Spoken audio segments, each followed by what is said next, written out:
Imagine tomorrow your face plastered across every phone screen, trending worldwide for all the wrong reasons. Not because you won the lottery or solved world hunger, but because you became the spectacle mocked, judged, dissected. That stomach-dropping horror? Roman slaves lived it daily, long before hashtags. Think you could stomach medieval justice?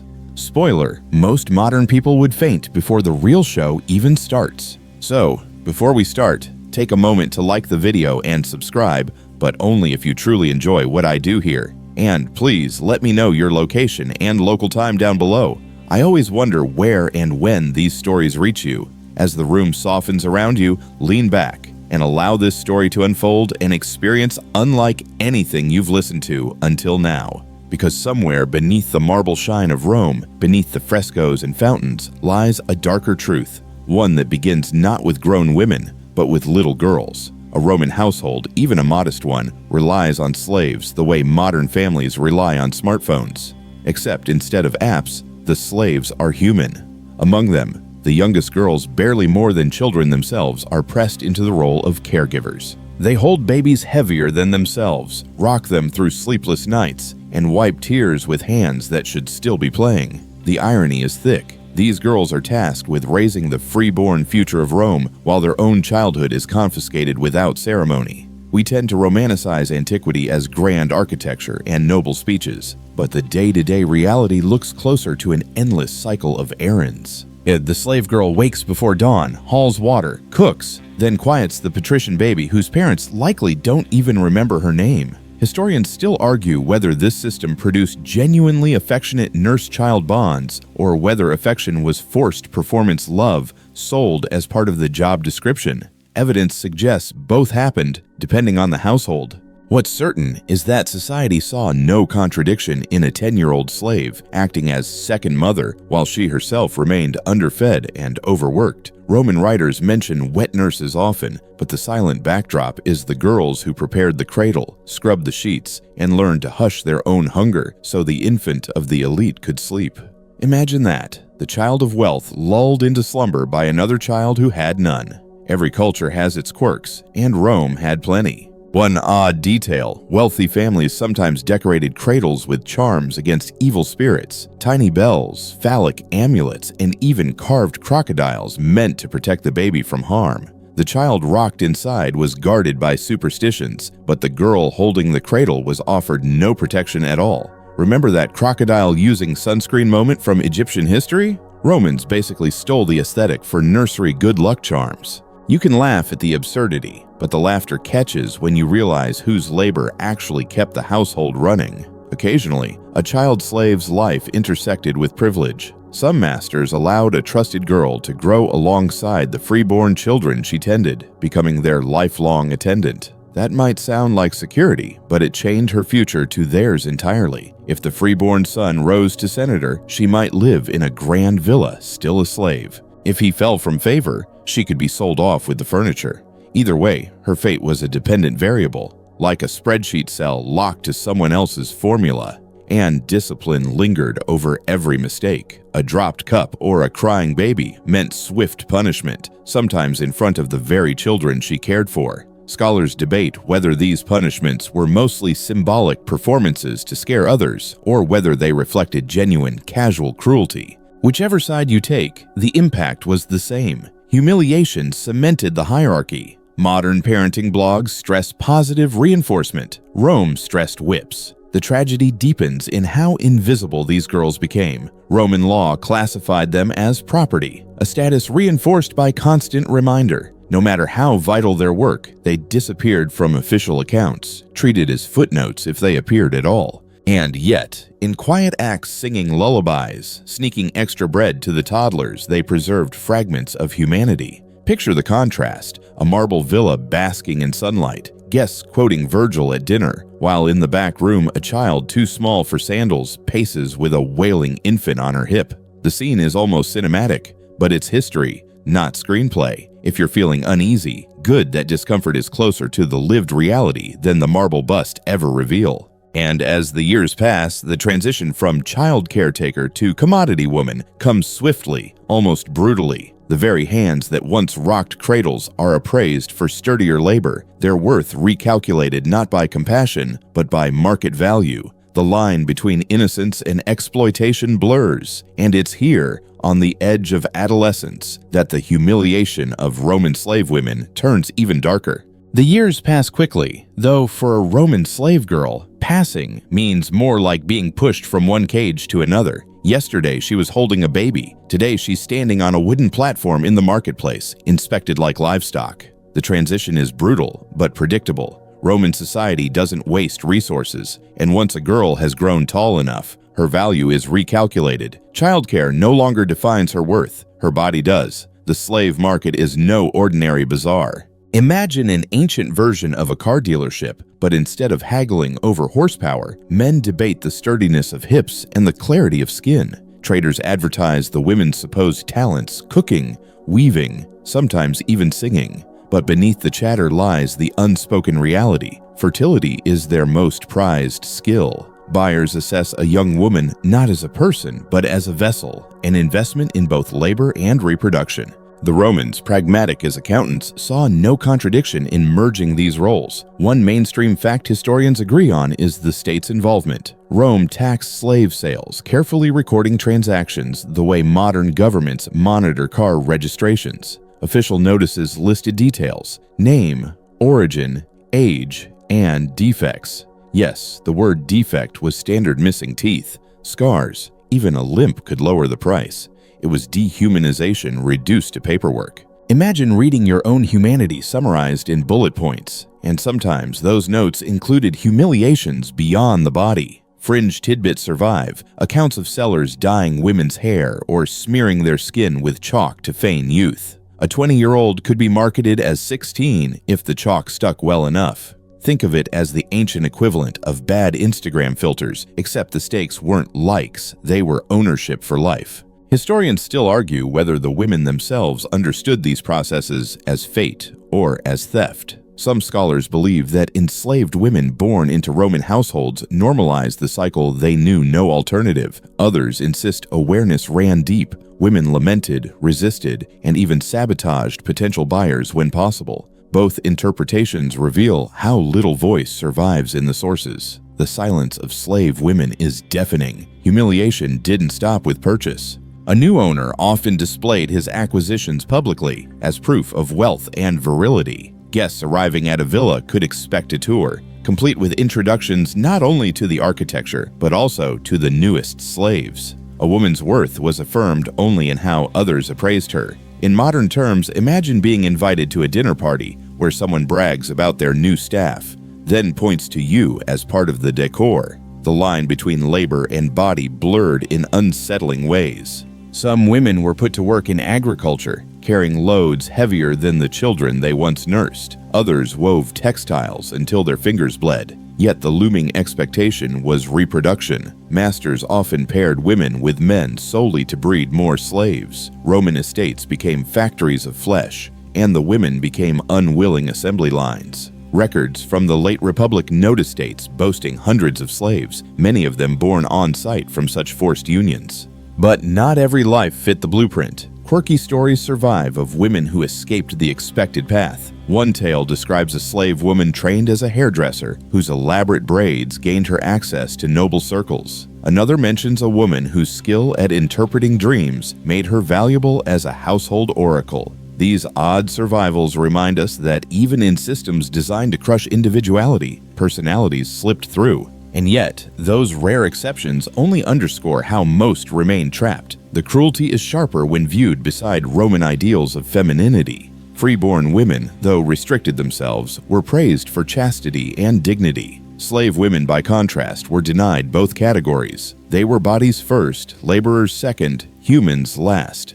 This double standard reveals Rome's hypocrisy in blinding clarity. And when the marketplace ended, when the contracts were signed and the chalk wiped away, the next stage of humiliation began: discipline. Owners insisted not only on obedience, but on the performance of obedience. Every bowed head and quiet answer was another thread weaving the fabric of control. For the slave woman, even silence became labor. Picture her then, standing in a grand atrium, frescoes glittering above, her new master boasting about her youth or her skills.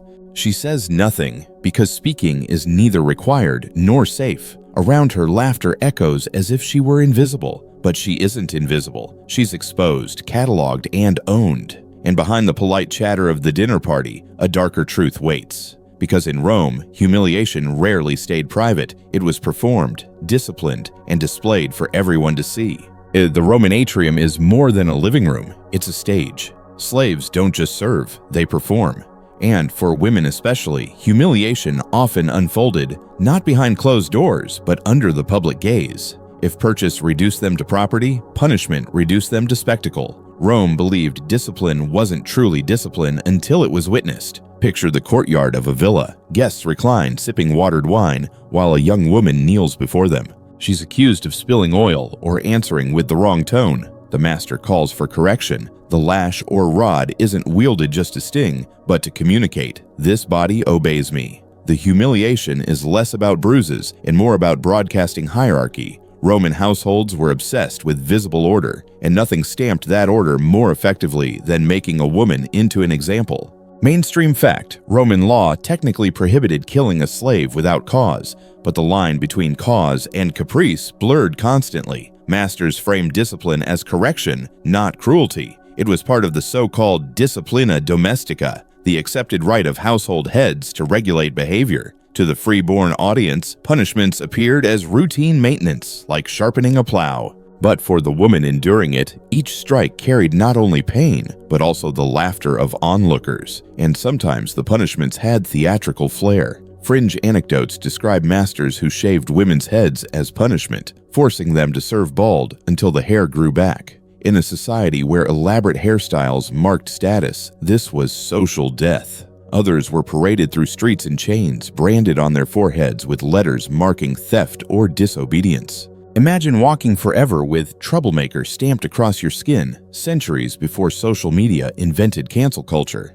Historians still argue whether these punishments were more symbolic than physical. Some emphasize their ritual quality. The act mattered less than the memory it etched into the household. Others insist the physical brutality was central, that Rome was too pragmatic to spare the whip. Both views may be true. Punishments could be performance and pain at once. Public humiliation extended beyond the villa. Markets sometimes displayed runaway women recaptured, tied to posts with placards describing their crimes. These weren't criminals in the modern sense. Often their only crime was fleeing an unbearable existence. Yet they were returned like lost property, shamed in front of crowds, as though humiliation itself would weld obedience into their bones. The cruel irony is how the punishments entertained. Romans loved spectacle, gladiatorial combat, animal hunts, even mock naval battles. Within that cultural appetite, a punished slave woman became another form of drama. Guests sipping wine might chuckle as she stumbled or cried, enjoying the scene as they might a comedic farce. The blending of cruelty with amusement is a stain that no marble colonnade can polish away. Of course, not every punishment was extravagant. Most were quiet humiliations, kneeling for hours, being forced to repeat phrases of obedience, or serving naked at feasts. These small degradations accumulated, wearing down identity like waves against stone. Over time, the woman learned to anticipate humiliation before it arrived. Her silence became a preemptive shield, though never an impermeable one. Even religion was weaponized. Some households forced women to participate in rituals where their role was deliberately menial, cleaning altars, carrying offerings without acknowledgement. In a society obsessed with piety, being reduced to a background prop in sacred ceremonies drove home their outsider status. Ironically, Roman religion preached order and harmony, while perpetuating a hierarchy that denied harmony to half its participants. And yet, within this theater of discipline, fragments of resistance flickered. Stories survive of women who exaggerated their suffering, collapsing theatrically in order to shame their masters in front of guests. One tale mentions a slave who, punished for spilling wine, deliberately smashed an entire amphora in front of the same audience, turning humiliation into defiance. Did these acts change their fate? Rarely. But they inserted cracks into the facade of control, reminding everyone that even property could disrupt the script. The larger truth is that Rome institutionalized humiliation. It wasn't incidental, but systemic, embedded in law, culture, and ritual. To maintain the illusion of order, someone had to be visibly beneath. And the slave woman, her body, her labor, her silence, was cast in that role again and again. As the feast ends and the guests depart, the woman retreats into shadow. Bruised, bald, or simply shamed, she carries the day's performance into the night. And what happens then, beyond the torches, behind the villa's walls, is darker still. Because if humiliation was staged for public eyes, what unfolded in private shadows was beyond performance and often beyond mercy. Behind the polished marble thresholds of a Roman villa, the atmosphere shifts. Public humiliation fades into whispers, but the shadows are no less cruel. If anything, the absence of witnesses makes the abuses sharper. In the atrium, a slave woman is an example. In the bedchamber, she becomes a possession tested in silence. Survival here is less about endurance than calculation. A woman learns to read footsteps, the creak of a door, even the rhythm of breathing in the corridor. She measures every move against the possibility of unwanted attention. In this space, obedience is not just expected, it is mined from fear. The price of refusal is unspeakable, but the price of compliance is herself. Roman households like to present themselves as microcosms of order, the master ruling as if he were a miniature emperor. But within that facade, contradictions boiled. Freeborn women were praised for modesty, while slave women were denied the very concept. To be owned meant to be available, whether for labor or for more intimate demands. A chilling mainstream fact, Roman law offered no recognition of sexual violation against slaves. Legally, the body of a slave was considered an extension of her master's property. Consent was irrelevant because ownership already answered the question. And yet, the reality was more tangled. Slave women sometimes navigated this horror into strategies of survival. Historians still argue whether relationships between slaves and masters could ever include affection, or whether all such bonds were merely coercion draped in softer words. The debate reveals the impossibility of clean categories. For the enslaved, survival often meant performing consent they didn't feel, a daily act of theater no less grueling than punishment in the courtyard. There were strange, almost absurd details too. Some sources mention charms and amulets that slave women carried, talismans against unwanted attention, small figurines of Venus, knots tied into belts, even whispered spells passed in kitchens at night. Whether these worked was irrelevant. The act of believing offered a fragment of control in a world designed to strip it away. Picture a woman clutching a tiny carved bone in her fist, as if holding on to herself in miniature. But not all abuse came from men. Mistresses of the house often saw slave women as rivals, jealous of their proximity to husbands or sons. Stories circulate of women beaten not for mistakes, but for being suspected of seduction, even when no seduction occurred. The irony is grotesque. A slave could be punished both for resisting and for yielding, caught in a web where every outcome circled back to humiliation. And in these private chambers, punishments left no witnesses. A woman might emerge the next morning silent, carrying bruises hidden beneath her tunic. No records, no outcry. No law acknowledged her suffering. The invisibility was its own cruelty. At least in public, her pain served as a warning to others. In private, it evaporated into the air, a ghost no one dared name. Quirky tidbits lurk even in this darkness. Some slave women became trusted confidants of their mistresses, keepers of secrets, even advisors in love affairs. Others were trained in medicine or midwifery, skills that gave them a strange power, the ability to hold life and death in their hands, even over their owners. One account tells of a slave midwife who deliberately delayed assistance during a mistress's childbirth, a subtle revenge no one could prove. Whether true or embellished, such stories hint at the undercurrents of agency that threaded even the bleakest existence. The question remains, did any of these women carve out genuine influence, or were they merely tolerated until usefulness ended? Historians argue endlessly, pointing to scattered letters and legal texts. Some believe that a slave concubine could wield real sway in a household, influencing decisions, shaping the lives of her children if they were acknowledged. Others insist this supposed power was fragile illusion, collapsing the moment the master's whims shifted. Perhaps both are true depending on the household and the personalities involved, but for every rare case of influence, countless others slipped into anonymity. Their lives went unrecorded, their names lost, their stories dissolved in the routines of labor and silence. The private shadows of Rome are thick with these forgotten figures, women who learned to navigate danger not with swords or shields, but with patience, calculation, and endurance that rarely left traces in history books. And yet the silence itself becomes a kind of scream. It forces us to confront the unspoken, that behind every frescoed wall, the cruelty continued long after the guests departed. And as night fell on Rome, countless women weighed the choice between bending or breaking calculations that carried into the dawn when their roles might shift once more. The morning haze settles over Rome, and once again the city hums with its usual rhythm. For a free-born citizen, this means the rustle of togas, the clatter of sandals on mosaic floors, the smell of bread wafting from the bakery stalls. For a slave woman, it means waking on a straw pallet, bones stiff, stomach already empty, and mind calculating what the day will require to survive. Survival is never passive.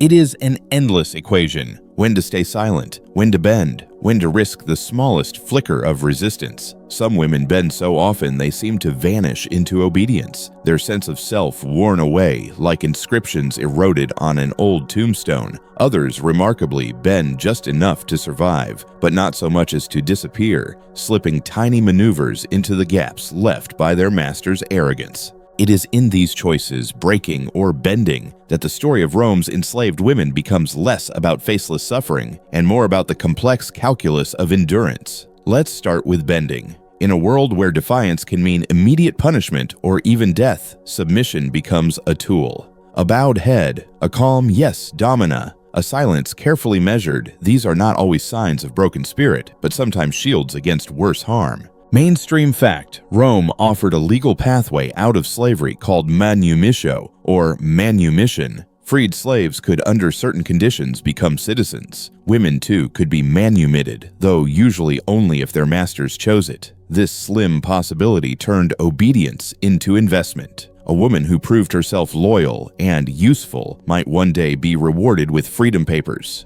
Historians still argue whether manumission represented genuine hope or little more than propaganda, a dangling carrot that kept slaves compliant. Some argue it was a real incentive, pointing to inscriptions that record freed women living independent lives, sometimes even marrying freeborn men. Others argue the numbers were so low that the dream of freedom was more illusion than promise. Either way, slave women learned to bend, because bending kept them alive, and just alive enough to maybe reach that distant possibility. For some women, bending didn't just avoid punishment, it created influence. A favored concubine, a trusted nurse, or a skilled artisan could wield subtle power. A weaver capable of producing fine textiles was too valuable to discard. A nurse who raised the master's son could whisper advice that shaped his future loyalties. In these roles, women bent outwardly while carefully planting seeds of control. But here's the catch: this influence was always precarious. A master's whim,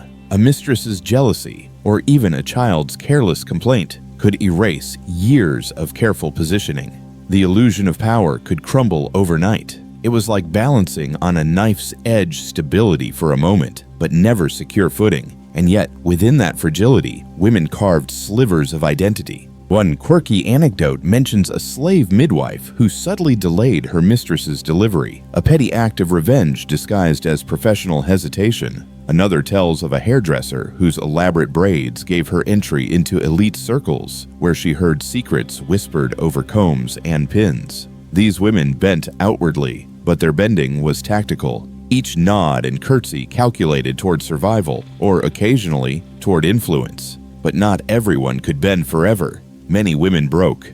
The signs are written in their bodies. Archaeological studies reveal skeletons of enslaved women with stunted growth, curved spines from carrying loads, and joints worn smooth from years of repetitive labor. Malnutrition etched itself into bone. Dental analysis shows deficiencies that freeborn Romans rarely suffered. These are the quiet autopsies of lives that buckled under constant strain. Breaking also appeared in more immediate ways. Some women collapsed during labor, unable to finish weaving or grinding grain. Others succumbed to illnesses untreated because their lives were not deemed worth medical expense. And, of course, some broke psychologically, reduced to silence so complete it became indistinguishable from disappearance. Rome depended on this breaking. The empire functioned because millions of anonymous figures shouldered its weight until their bodies gave out. Every aqueduct, every feast, every frescoed ceiling rested on invisible hands. And when those hands failed, replacements were bought at market. Breaking was not an accident, it was a built-in expectation of the system. Yet even in the bleakest corners, some women found resistance in humor. One anecdote describes a slave woman who mocked her master's terrible singing voice. Instead of punishment, the dinner guests burst into laughter, forcing the master to laugh too. In that moment, wit disarmed cruelty, turning humiliation into comedy at the master's expense. Another story tells of a woman who staged fainting fits whenever threatened with punishment. Her collapses turned discipline into spectacle, making it impractical for her master to follow through. Was this sustainable? Not really. But each fainting spell bought her a reprieve, and reprieve was survival. It might sound absurd, almost like slapstick, but that's the point. In a system where power seemed absolute, absurdity carved a loophole. The very unpredictability of humor and theatrics disrupted the script of control. Rome valued order, but laughter even at a master's expense was disorder. The system struggled to punish without embarrassment. Even when freedom was granted, it carried scars. A freed woman might live in Rome, earn money, and even own property, but she remained tied to her former master through patron-client obligations. In practice, this meant that freedom was never fully free. She bent to new forms of dependence, now dressed in civic respectability. Some inscriptions honor freed women who rose to prominence. One was a businesswoman who managed a workshop. Another donated to local temples. Their stories suggest possibilities of real agency. But those are the exceptions we know because they were carved in stone. The countless others who vanished into obscurity remind us that freedom for most remained a rumor, not a reality. Rome's genius wasn't only in its roads and aqueducts, it was in designing systems that normalized cruelty. Slave women were humiliated not by accident, but by structure. Their bending sustained the household, their breaking sustained the market. Their silence sustained the illusion that Roman order was natural and eternal. Historians still argue whether the women saw themselves as powerless victims or as active negotiators of their fate. The truth is probably both. Some bent strategically, carving agency within limits. Others broke entirely, leaving only faint traces in the archaeological record. The contradiction is messy, but so was Rome. Imagine her at night, lying on her straw pallet, ceiling beams above her, replaying the day's humiliations. She bent today, obeyed commands, laughed at jokes, endured touches she could not refuse. And she survived. Tomorrow may bring a chance to leverage a skill, to whisper advice, to clutch at the fragile possibility of manumission. Or tomorrow may bring punishment, sale, or worse. She does not know. All she knows is that bending has carried her this far. Breaking lurks as possibility, always near, always threatening. But until that day, she calculates again and again, choosing silence here, wit there, small gestures that keep her alive. And in this cycle, bend, break, survive, we see the darker engine of Rome. Not the Senate speeches, not the marble monuments, but the silent labor of women who endured humiliation so complete it rarely reached the record. Their presence shaped the empire, even as their names dissolved into shadows. Because humiliation was not a single act, not a single lash or marketplace display. It was a cycle, woven into the fabric of daily life, repeated across courtyards, bedchambers, and markets. And that cycle reveals Rome's greatest contradiction, an empire that proclaimed glory while resting on the quiet destruction of those it chose not to see. The empire may have fallen, but its cruelty lingers in memory. The story of bending and breaking is not just Roman, it is human. And as you let the image of that slave woman fade, staring at beams in the dark, remember, the line between bending and breaking is thinner than we like to admit. Slow down now. The harshness of Rome with its markets, villas, and endless cycles of humiliation begins to dissolve. Let your mind step back from the noise of the empire, the shouting of masters, the clatter of chains, the whispered prayers of women hoping for a moment's peace. All of that noise, all of that cruelty, softens now, like waves pulling back from the shore. What remains is a quiet space, a dim and steady silence where the story no longer bites but drifts.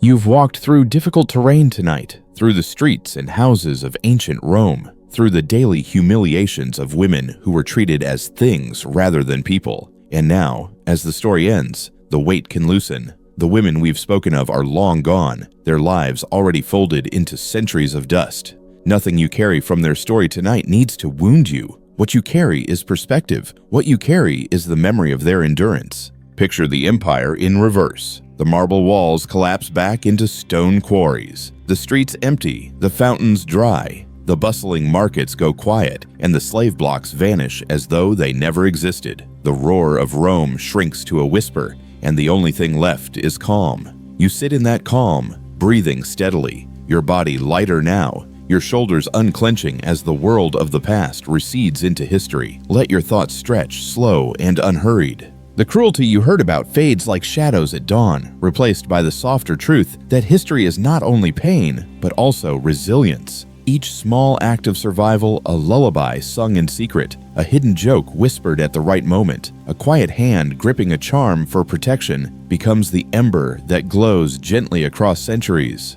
Those embers don't burn harshly, they warm. They remind us that even in darkness, the human spirit searched for ways to endure. Now, imagine yourself in your own quiet space. Perhaps the room around you is dim, the light low, the sounds outside softened into nothing. Your body rests more heavily, sinking into comfort. You are not in Rome. You are not burdened by chains or orders. You are here, safe, listening as the story slips further away, becoming more like a dream than a memory. The breath slows. In through the nose, steady and calm. Out through the mouth, softer still. Each breath creates distance from the empire, from its cruelty, from its noise. What's left is only stillness, the kind of stillness that carries you toward rest. Think of the women one last time, not in their humiliation, but in their strength. They endured what most of us could not. They bent when breaking was not an option. They survived when silence was their only weapon. That endurance is what lingers, not the cruelty inflicted on them. And in honoring their endurance, we also give ourselves permission to release the heaviness of their suffering. Let the last images fade entirely now. The markets vanish, the torches go out, the voices of Rome dissolve into silence. You're left only with quiet breathing, steady and reassuring. You are no longer a witness to their story. You are simply resting, letting the past slide away. And as you drift further into calm, know that tomorrow brings another journey, another history to explore, one that will arrive softly when the time is right. Perhaps it will be a tale of vanished cities, or forgotten kings, or mysteries beneath the sea. For now, though, the story has ended, and the night holds you gently. Rest deeply, rest peacefully. Yeah.